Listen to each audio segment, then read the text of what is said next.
This is Hidden Killers with Tony Bruschi. Today, we are going back into one of the most baffling cases in recent memory, the suspicious death of Ellen Greenberg. And we're going to keep digging into this case because it deserves being dug into. Despite lots of people being silenced about this case, more has happened in the last, I would say, 72 to 48 hours as of this recording than has happened in the last 14 years because of the persistence and because of a parent's love for their daughter and seeking justice. For over a decade, the official ruling of suicide has defied logic, and we were just supposed to sit and go, oh, if you say that's true, it must be true. She turned into a zombie and stabbed herself after she died. That's essentially what the story is. Now, after relentless efforts by Ellen's family, a major shift has finally taken place. The very medical examiner who initially ruled her death a suicide has reversed her decision, stating the manner of death should be something other than suicide.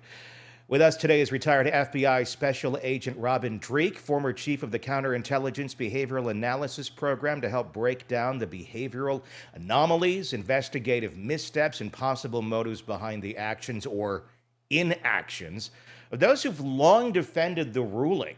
Let's start out here. When you look at the official handling of this case, Robin, from the initial police response to the medical examiner's ruling that seemingly was locked in for 14 years despite the overwhelming forensic inconsistencies and the fact that it originally was homicide and then changed to suicide, and now they're saying, no, this is something other than suicide. What jumps out at you as in terms of investigative red flags in this whole catastrophe that is the case of Ellen Greenberg? You know, every investigator has a kind of a different methodology for going about looking at things that go sideways, right?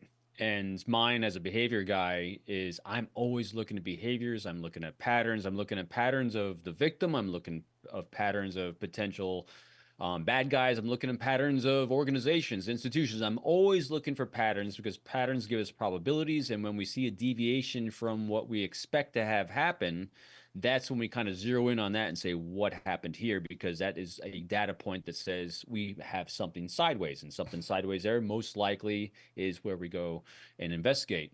And in this case, we had so many things that were low probability of what actually happened that it makes no sense, like you were saying.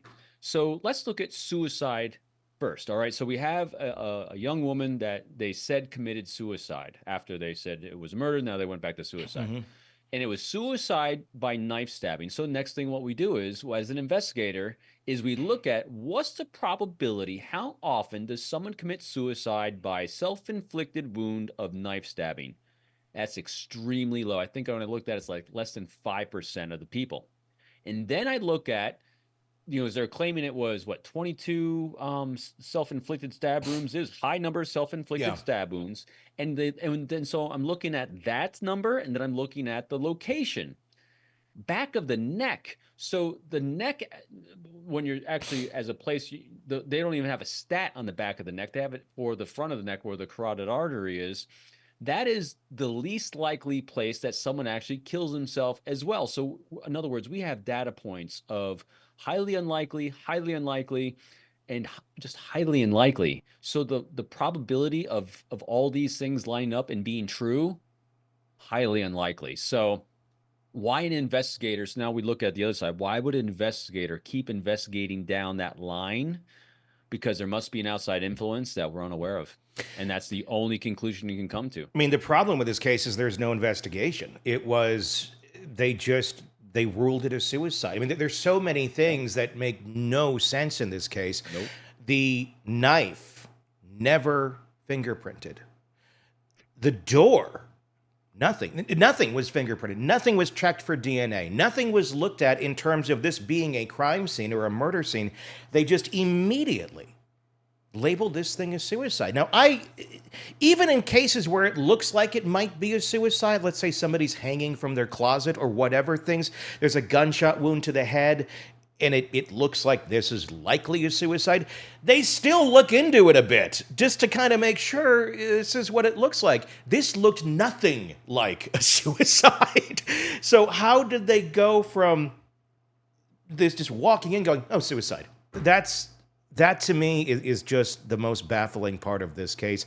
And, how did they get there? Why did they get there? It doesn't seem to be a logical path for anyone to have ever gone down.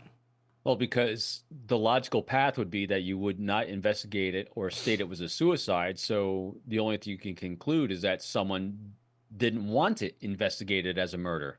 And so then we have to look at, well, what people are in this person's life, because if there's, again, when we look at stats, the probability that when there's a murder or even an assault that takes place, that person that's been assaulted or murdered knows the person. I think it's like 95. We said this on multiple episodes. I think it's like 95% of the people that are murdered or assaulted are assaulted by someone that they know in their life. Mm-hmm. And so if we're looking at law stats, someone did not want to investigate it as a murder. The likelihood and probability of the potential person is 95% of that person is probably in their life already. So what they should have done is investigated as a potential murder. And the first thing you do is you look at the people in her life that there's an unhealthy relationship with, because then we're going to have a pattern of behavior, most likely escalating in unhealthy to violence. Mm-hmm. Well, we got a couple ideas on that, but yeah.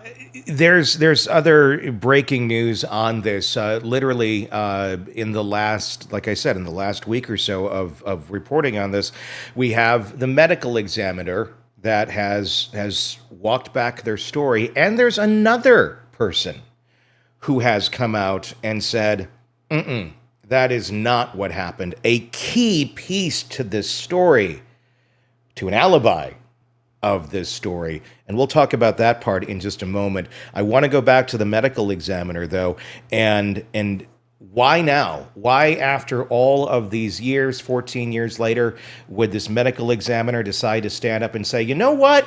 I think I was wrong. Look, I become a stat guy on these kind of things because stats are probabilities of human behavior. Yeah. I looked at this too. What's the probability and likelihood that a medical examiner reverses their decision? It's also extremely low. And the things that will compel a medical examiner to switch their opinion is new evidence, public outcries, public opinions, investigations. So there's in other words, there's outside influences. Human beings as a species, we are not very good at self-correcting behaviors, because once we lock into something, we will double down on that belief system wholeheartedly, because to do anything else would say I was wrong. And boy, we do not like admitting that we're wrong unless compelled by some sort of outside influence. And so in this case, there was some outside pressure that most likely inspired the medical examiner to reverse the decision. And because it took so long to do, there was either an amazing reflective event in their life at this point in time, or there's an outside pressure and influence that came in and said, you're compelled to for this reason. I really wonder what that is, because if you go back 14 years, it seems a lot of these people were compelled to not go along with reality. And now they're compelled to, say, more so dealing with reality on reality's terms. Simply, she didn't become a zombie and stab herself again. There's post-mortem stab wounds on her. How does that even happen? How does that even get into a report? How does that not somewhere along the chain of command somebody goes, post-mortem stab wounds and it's a suicide? I think you better go back and re-examine this. But nobody did that. How does that? It seems like it shouldn't even it doesn't make the smell test at the most basic of levels.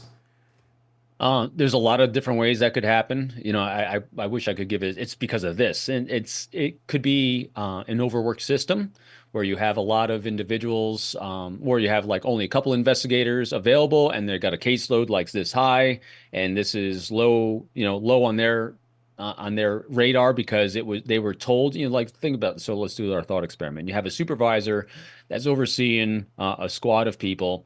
low number of people. They have a caseload like this, people that execute the case like this.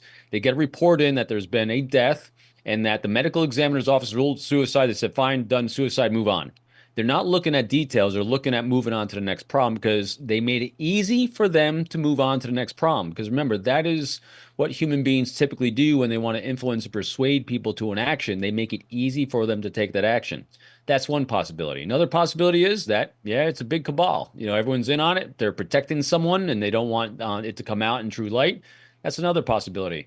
There's always a lot of possibilities that come in here. But when there's smoke, there's going to be fire somewhere. And that's what they should be doing right now, is investigating. All right, this doesn't make any sense. It passes zero smell test on a lot of levels, both behaviorally, investigatively. And now we just have to see where the chips fall. But you're right. Why now? Why all these people? And I think because I'll give all the credit in the world to the family. Yeah. Family, they know their daughter. And a lot of people say my daughter or my child would never do this. Well, there's no pattern in behavior that she would have. No, it's just been said, she was suffering. She had some mental health issues going on. She was taking this. Okay, great. I understand that. I understand suicide. But this was not a suicide. So if it was a suicide, case closed. Okay, bad place, made a bad decision, and that's the end of it. She didn't. That's not what happened. That's just the thing. And I'm not saying who did this to her. I have no idea who did this to her.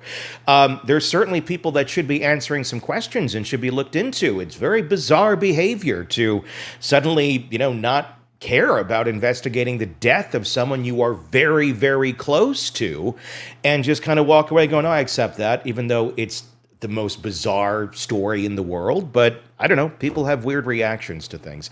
A key piece of information has also come down just in the last 24 hours of this recording. News Nation is reporting from Brian Enton that the doorman, who has long been said, I believe in reports, that he had gone up to the door to break it down with the ex-fiancée or watched the ex-fiancée do that.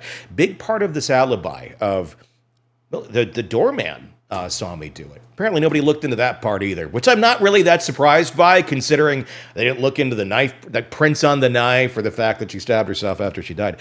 So I guess the doorman's not a far cry, but I was really kind of surprised to hear this. Brian Enton was reporting on News Nation that he talked to the doorman, and essentially the doorman has said, I was not there when that door got broken down. That is not accurate. So the story that there was someone watching this door be broken down, apparently not true, according to that new reporting by News Nation. And if you just look at the door, if you look at the crime scene photos that exist of the door, the way the latch works, it doesn't look all broken down, quite honestly. You'd have like wood ripped out of the wall and the frame, because the story has always been this door was locked on the inside. How could this possibly have been this way if it was locked from the inside? Well, it doesn't really look all that broken down, and the man who says that, or who originally was claimed to have been there by a third party, says he was never there. So, kind of another big piece that kind of makes you go, Yeah, things that make you go home. Another aspect of this that I'd be looking at is, so we have things that don't add up on this one case. And as an investigator, the other thing I'd be looking at in hindsight is, do we have an organizational issue or do we have an individual issue? Because sometimes, as we're seeing in the Boston case with Karen Reed, we got a lot of data points saying we got an organizational issue because there's other cases that are really, really weird and sideways during a time period of that organization institution. So we might have an organizational issue at hand here that needs investigating, or it might have just been one bad cop. In this case, I would do the same thing. So I would look at this time period in which this happened, that they claim that it was a suicide. I'd look at other cases and other things that happened in that time period in that department to see if other things aren't adding up as well. Mm-hmm. If everything's adding up fine, then this is a case of an individual with an issue or an individual potential cover-up or shifting of the narrative as opposed to organizational. So that's what I'd also be looking at. Want more on this case and others? Then press subscribe now and don't miss a moment of true crime coverage from Tony Bruschi and the Hidden Killers podcast.